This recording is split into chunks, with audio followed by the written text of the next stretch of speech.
All right, John, anyone who's watched a Trump cabinet meeting knows that this used to be a meeting where the leaders of the government got together to, like, govern us. It has turned into a ritualistic dick-sucking competition / humiliation ritual. So today, John and I, we're going to bring you some of the greatest hits from the cabinet meeting. Cabinet Glaze Fest, which I have to say, it was physically painful to watch. There were times when we both had to mute the TV because it got so bad, but we watched this stuff, so you guys don't have to. Here we go. So we're going to start with the Secretary of Health and Human Services, Robert F. Kennedy Jr. Let's watch. There's 2 studies that show children who are circumcised early have double the rate of autism. And it's highly likely because they're given Tylenol. So, none of this is dispositive, but all of it is stuff that we should be paying attention to. So, Yikes. Presumably the news out of this event was supposed to be, hey, Gaza ceasefire. But RFK Jr. was like, can I tell you a quick anecdote about baby dicks? Just a real quick baby dick anecdote. All those hooded warriors out there breathing a sigh of relief. Good for you guys. So there was that part. Can't say that I'm glad my parents took the risk. Dude, and I'll tell you, that was just the tip of the conversation about Tylenol and autism. We're laughing so we don't cry, but it's insane. It's insane. This is serious stuff. Like, women who experience pain or have fevers during pregnancy have one option, which is Tylenol. And Trump literally in this event tells them to suck it up. He says tough it out at one point. And that is crazy for the president of the United States to say. He's not a doctor. And it's also like there are all these women out there who have kids, who have autism, who are hearing this stuff and thinking, I am to blame, right? I am responsible. And I think now this is going further. Yeah. Because he's saying that it's the Tylenol that they get for the circumcision that is now, so it's not just the mothers taking Tylenol. Now it's giving kids Tylenol after a fucking circumcision, which is...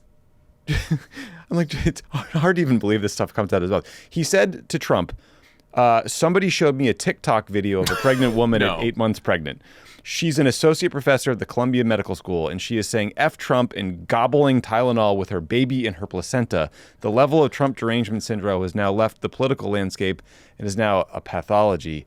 Or, Bobby, maybe she just thinks you're wrong and she's making fun of you? Fucking brainworm wins again. It's crazy. But, like, lest you were preparing to question his knowledge, John, Kennedy does explain his personal scientific method later in the cabinet meeting, so let's watch that too. Some studies that show the countries that use the most have the highest level of autism. Cuba has the lowest level in the world of acetaminophen use, and it has the lowest autism rate in the world. So this is not dispositive. It is not proof. We're doing the studies to make the proof. We're doing the studies to make the proof for the thing I already believe and have built my life and career around. Is that how science goes? This is just not true. This is not a thing. This is not, like, what is with the fucking war on we're just saying that Tylenol causes autism. This is now what the federal government is trying to prove, using our tax dollars to prove that autism is caused by fucking Tylenol. Not the vaccines anymore, but we're still getting rid of those too. And we're not talking to anyone at the CDC who's an actual expert on this stuff. It's all going quite well. I want you to know, though, that this meeting actually started even dumber. This is Trump and what's the name of that aide who hands him the proclamations? I forget the guy's name. Douchey McDouche. Douchey McBoatface. They're talking about a proclamation Trump is about to sign. Let's watch that part. Christopher Columbus obviously discovered the New World in 1492. He was a great Italian explorer. He sailed his 3 ships, the Nina, the Pinta, and the Santa Maria, across the Atlantic Ocean and landed in what's today the Caribbean. But this is a particularly important holiday for Italian Americans who celebrate the legacy of Christopher Columbus and the innovation and explorer zeal that he represented. In other words, we're calling it Columbus Day. Yes.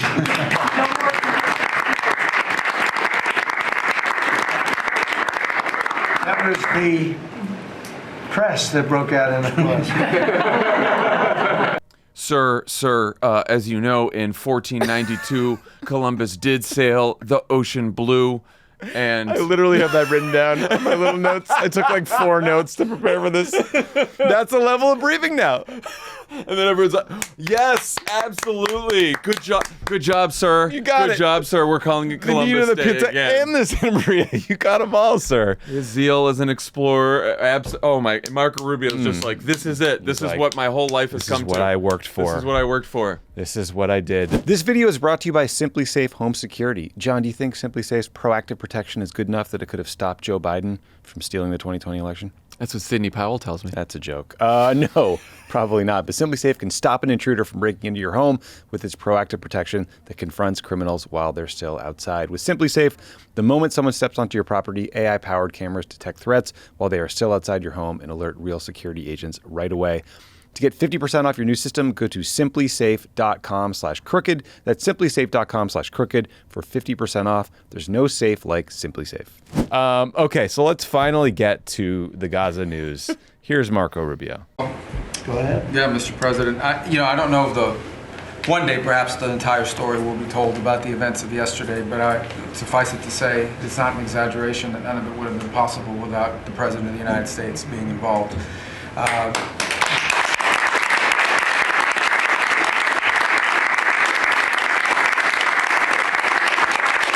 Who would have expected another round of applause? Oh, So that's Rubio. I was talking about the ceasefire in Gaza. I absolutely do give Trump and Rubio credit for getting that done, but the reporting on this is going to make me lose my mind. Yeah.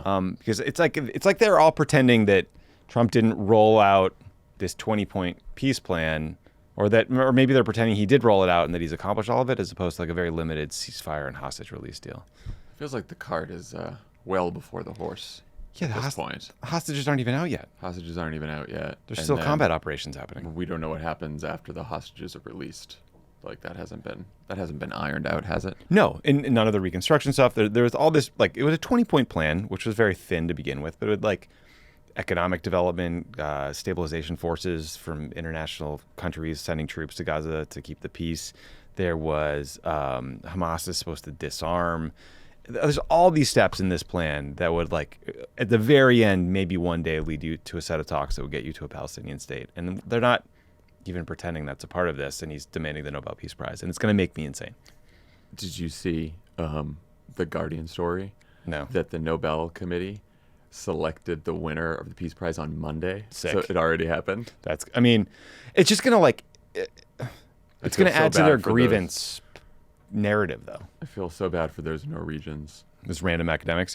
Nor everyone. I think the whole country could be. We're going to punish all of them? Yeah. No, they were literally talking about, like, they're worried about tariffs, about retaliation now. We're going to sanction Jørgen Watne-Friednes. That's the chair. The Nobel Peace Prize. The important thing to do if you don't get the Nobel Peace Prize is to take it out through aggression. You're going to bomb on them. The Peace Prize Committee. Oh, we should airstrike them. Yeah, I mean, I wouldn't get. I know they do a lot of fishing up there. I wouldn't get in those boats. Well, yeah. Damn it, that's too real. No, I would stay away from the fjords. We are sanctioning for a little while.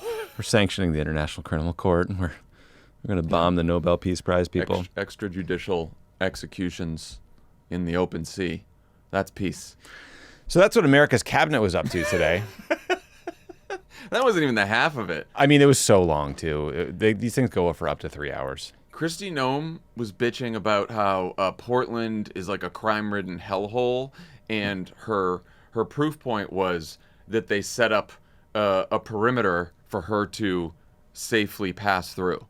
So she's upset that she thinks that she thinks that local police helping a cabinet official who comes to town is, first of all, novel, and second of all, proof that it is a crime-ridden city.